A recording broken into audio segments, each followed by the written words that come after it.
आवाज़ विशेष कार्यक्रम में आपका स्वागत है और विशेष में इस समय हमारे साथ है संजय मेश्राम साहब। संजय मेश्राम साहब की एक विशेष पहचान है। उनका राजनीतिक क्षेत्र में तो कांग्रेस कमेटी के साथ काम चलता है और महाराष्ट्र की राजनीति में उनका एक विशेष दखल है। लेकिन उनकी एक दूसरी भूमिका आती है और वो दूसरी भूमिका आती है सामाजिक कार्यों के द्वारा, जो रोटरी क्लब से आती है। ये हो गई उनकी दूसरी भूमिका। लेकिन एक तीसरी भूमिका है कि वो एक सक्सेस बिजनेसमैन है और कम्युनिटी बिजनेस को अपलिफ्ट करने में उनका जो कंट्रीब्यूशन आता है वो एक बड़ा ही महत्वपूर्ण कंट्रीब्यूशन है। आज हम समझने का प्रयास करेंगे कि क्या सामाजिक कार्य, राजनीतिक क्षेत्र और बिजनेस अपलिफ्टमेंट, इन तीनों को इकट्ठा करके क्या वास्तव में हम एक अच्छे विकास की प्रक्रिया में शामिल हो सकते हैं या नहीं। संजय मेश्राम साहब के साथ उनके काम का एक बड़ा अनुभव है। आज उनके इस अनुभव को हम लोग आपके साथ साझा करने की ये कोशिश कर रहे हैं। सर, कार्यक्रम में आपका स्वागत है। एक बात हम समझने का प्रयास कर रहे हैं कि बड़े दिनों से आप इस बात पर काम कर रहे थे और आप ये कहते चल रहे थे कि एक ऐसा मैट्रिमोनियल एप्लीकेशन को तैयार किया जाए कि जिसके द्वारा एक कम्युनिटी बिजनेस को अपलिफ्टमेंट मिले। आपने इसी को ध्यान में रखकर जो हमने सुना कि एक जय भीम साथी मैट्रिमोनियल एप्लीकेशन जो आ रहा है, क्या भूमिका बनाते हैं आप इसकी? आज कोणताही बिझनेस म्हटलं सर, मैं चाहूँगा कि आपकी ये जो बात है वो हिंदी में आए तो ज़्यादा अच्छा होगा। जरूर। हाँ देखिए, बिजनेस किसी भी चीज़ का अगर शुरू होता है जी तो वो लोगों की ज़रूरत के ऊपर ही शुरू होता है। लोगों की, आज आप शर्ट पहन रहे हैं इसीलिए करघा वाला कपड़ा बनाता है और शर्ट बना जाता है। जी जी, आपको देखने में तकलीफ हो रही है इसलिए चश्मा वाला चश्मा बनाता है। मतलब सारे डिमांड पर निर्भर करता है हाँ, उत्पाद उसका। कि उनकी ज़रूरत क्या है, उसके ज़रूरत के बेसिस के ऊपर ये बिजनेस होता है जी बट उसका एक दूसरा पहलू भी होता है जिसे हम सामाजिक पहलू कहते हैं। जी जी तो ये जो उपक्रम अभी हम लोग करने जा रहे हैं इसमें एक बहुत बड़ा सामाजिक पहलू है। तो इसकी नीड कैसे आई, इसकी ज़रूरत कैसे जी महसूस हुई, जी ये समझ लेना बहुत ज़रूरी है। देखिए, आज की तारीख में पिछले 70 सालों में आज़ादी के बाद रिजर्वेशन के माध्यम से बोलिए, अपनी काबिलियत के माध्यम से बोलिए, बाबा साहब के बाबा साहब ने प्रेरणा दी कि शिका संगठित हुआ आणि संघर्ष करा, जी इस दृष्टिकोण से लोगों ने शिक्षा के ऊपर बहुत महत्व दिया और हमारे लोग बहुत शिक्षित होके आज अच्छी अच्छी जगहों पर कार्यरत हैं। मगर जब आप नौकरी में जाते हैं तो नौकरी एक जगह आपको रहने नहीं देती, आपको बार बार हर जगह से दूसरी जगह जाना पड़ता है। मतलब क्षेत्र परिवर्तन और होता रहता क्षेत्र है। परिवर्तन होता है और कहीं ना कहीं आप आपके जो ग्रासरूट से हैं, जी। जे नाड म्हणतो आपण मराठीमध्ये, जी जी ते तुटून जाते और उससे दूर होने के बाद अनेक सामाजिक प्रश्न निर्माण होते हैं, जिसमें एक सबसे बड़ा प्रश्न है कि शादी अगर हमको करना है तो हमारे जो संबंध है वो पूरी तरह से टूटे हुए होते हैं। तो हाँ। कहीं ना कहीं एक प्लेटफॉर्म ऐसा होना चाहिए कि आप दुनिया में कहीं भी रहें, क्योंकि लेकिन वहाँ आपके पास कोई जानकारी हाँ नहीं। नहीं, हाँ, हमारे बहुत सारे लोग विदेशों में हैं, उनको ये प्रॉब्लम आता है। तो एक प्लेटफॉर्म ऐसा रहे जहाँ हमारी कम्युनिटी के सब लोग आकर अपने जितने भी यहाँ एलिजिबल कैंडिडेट्स हैं उनके साथ में इंटरैक्शन कर सके, उस जी। सुविधा को तैयार करने के माध्यम से इस दिशा में ये एक पहला कदम है। इस बात को हम तो समझेंगे अभिजीत जी से, क्योंकि वो इसको रन कर रहे हैं। जी। लेकिन आपको अगर इस बात से अगर मैं कुछ समझना चाह रहा हूँ तो ये जो पूरा का पूरा जो बिज़नेस है, क्या ये सिर्फ रजिस्ट्रेशन पर सीमित करता है या फिर इसका कोई बिज़नेस वैल्यू भी है? नहीं। क्योंकि आप इसको एक बिज़नेस अपलिफ्टमेंट का नाम देते हैं, जी। तो इसलिए हम ये जानना चाह रहे थे कि आप इसको बिज़नेस अपलिफ्टमेंट कैसा समझते हैं? पिछले 30 सालों में बिजनेस का जो अनुभव मुझे आया है, जी जी उससे मुझे लगा कि हमारी जो कम्युनिटी है वो बिजनेस में आने से बहुत कतराती है। इसका एक एग्जांपल दूंगा कि जब मैं बिजनेस में आया और जब मैं शादी करने गया तो लोगों ने यही पूछा कि भाई आप कमाते कितने हो, आपके पास नौकरी नहीं है तो हम आपको लड़की देंगे या नहीं। तो मुझे हजारों जगह से रिजेक्शंस आए। तो इस तरह की जो मुश्किलें हैं वो बहुत आता है, बट अब माहौल काफ़ी चेंज हो गया है। लकीली उस वक्त शायद जहाँ मेरी शादी हुई उनके घर में भी उनका लड़का बिजनेस करता था, इसलिए शायद वो समझ पाए। तब तो मेरा बिजनेस इतना बड़ा नहीं था, आज हम 15 करोड़ का बिजनेस करते हैं। तो इस दृष्टिकोण से कहीं ना कहीं हमारी कम्युनिटी के लोगों ने बिजनेस में भी आना चाहिए, क्योंकि मतलब इसके पीछे की मूल भावना हाँ, ये है। सभी लोगों को नौकरियां नहीं मिल सकती, ये बहुत बड़ा ये प्रश्न नहीं, है। ये तो बिल्कुल सत्य है। सत्य है, और जी। इसीलिए कहीं ना कहीं हमारी कम्युनिटी के लोगों ने जहां आज सामाजिक, आर्थिक और वैचारिक प्रगति हुई है, उसमें लोगों ने बिजनेस में आना बहुत ज़रूरी है। ये जो कम्युनिटी बिजनेस की जो सक्सेस स्टोरीज है, जी। वो स्टोरीज को हम लोग समझेंगे अभिजीत जोपुलकर साहब से, जो कि ये जो जय भीम साथी मैट्रिमोनियल एप्लीकेशन जो है उसको वो रन करते हैं। हम इस बात को भी समझेंगे, लेकिन मेश्राम साहब, आपका बड़ा धन्यवाद कि आपने इस भूमिका से हमें अवगत कराया। जी, मैं समझता हूँ कि इस ऐप का उपयोग, इस जो हमने ये उपक्रम किया है, इसका ज़्यादा से ज़्यादा हमारी कम्युनिटी के लोगों ने फ़ायदा उठाना चाहिए, ताकि आगे बढ़कर हम लोग इस उपक्रम को और भी सक्सेसफुल कर सकें। चलिए, बहुत धन्यवाद आपका। बहुत बहुत अभिजीत जोपुलकर जी हमारे साथ जुड़ गए हैं। अभिजीत जी का परिचय यही है कि अभिजीत जी जय भीम शादी मैट्रिमोनियल एप्लीकेशन को चलाते हैं। अभी जब हम लोग संजय मेश्राम साहब से बातचीत कर रहे थे, तब उन्होंने ये कहा कि ये जो कम्युनिटी बिजनेस है, इस बिज़नेस को अपलिफ्ट किया जा सकता है, लेकिन बहुत सारे लोग, अगर अलग अलग तरह से काम करने वाले लोग अगर इकट्ठे होकर इन कामों को आगे बढ़ाते हैं। हम समझते हैं कि अभिजीत जी इस काम को कैसे समझ रहे हैं। अभिजीत जी, कब इसकी शुरुआत हुई है जय भीम साथी मैट्रिमोनियल एप्लीकेशन की? क्योंकि इस तरह की एप्लीकेशन तो वैसे बहुत सारे लोग चलाते हैं। जय भीम शादी की क्या विशेषता है? सर, सभी को मेरा प्यार भरा जय भीम जी। एक्चुअली सर 4 साल पहले हम लोगों ने जब ये जय भीम शादी चालू किया जी। इसका अभी नाम जय भीम साथी है, बट मैं आपको थोड़ा सा हिस्ट्री में लेके जाना चाहूँगा जी। कि ये जो एप्लीकेशन की शुरुआत, ये जो बिज़नेस की शुरुआत थी, ये हम लोगों ने जय भीम शादी के नाम से की थी। अच्छा।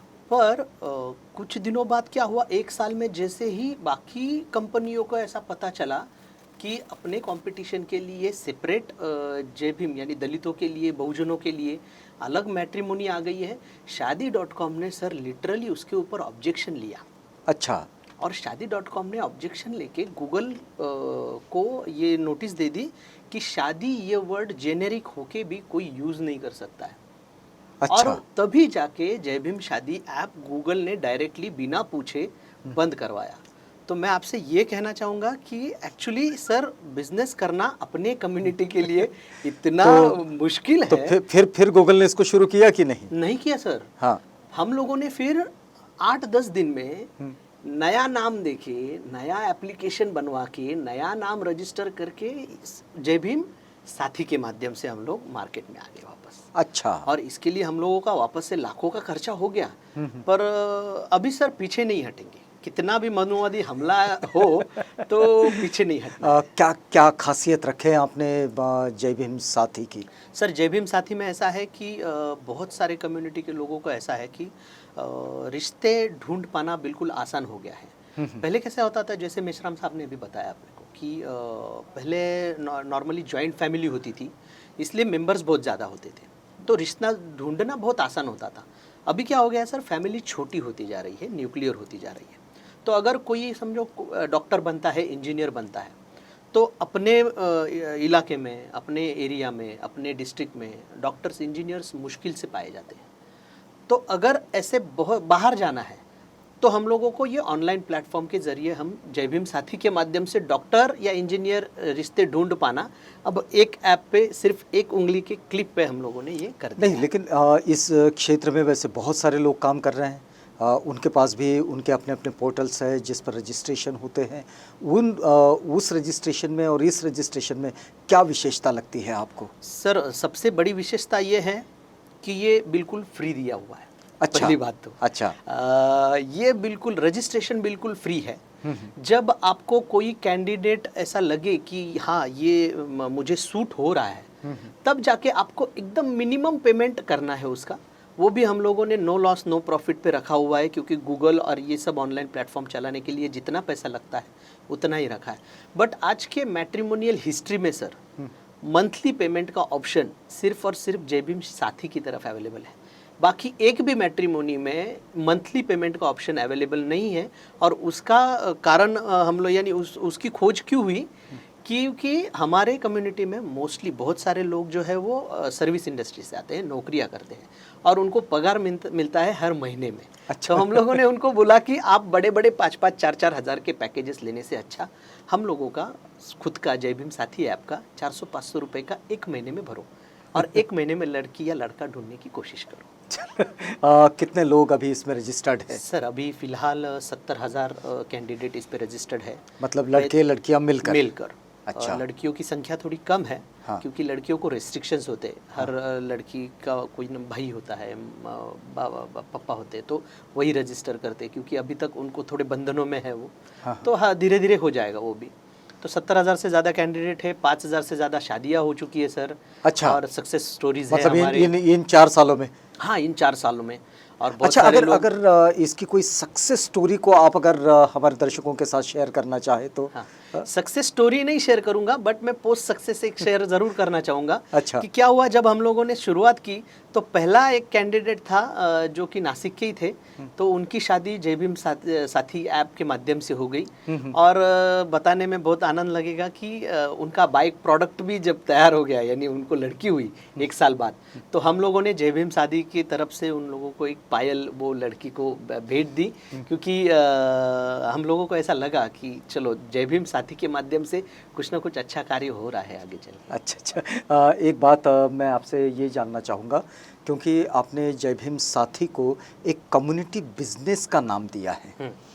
लेकिन जो आप रजिस्ट्रेशन कर रहे हैं ये कोई बिज़नेस तो है नहीं। इसमें से तो सिर्फ रिश्ते जुड़ रहे हैं, लेकिन इसको कम्युनिटी बिजनेस कैसा कहते हैं आप? सर अभी देखो क्या होता है कि बहुत सारे अपने कम्युनिटी में एक प्रॉब्लम ऐसा है कि बहुत सारे जो नवयुवक हैं वो सीखते नहीं हैं। ज़्यादा डिग्री उनके पास बड़ी बड़ी डिग्रियाँ होती नहीं है। तो वो नॉर्मली क्या करते हैं कि फ़ोटोग्राफ़र बन जाते हैं, केटरिंग का कोई बिजनेस करता है, ब्यूटी पार्लर्स होते हैं, मेहंदी आर्टिस्ट होते हैं।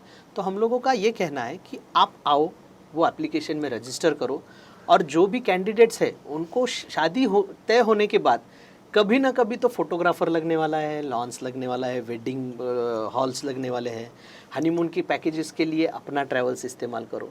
तो ये बिज़नेस जो है वो कम्युनिटी में जितना ज़्यादा घूमेगा उतना सर पैसा भी कम्युनिटी के अंदर ही घूमेगा।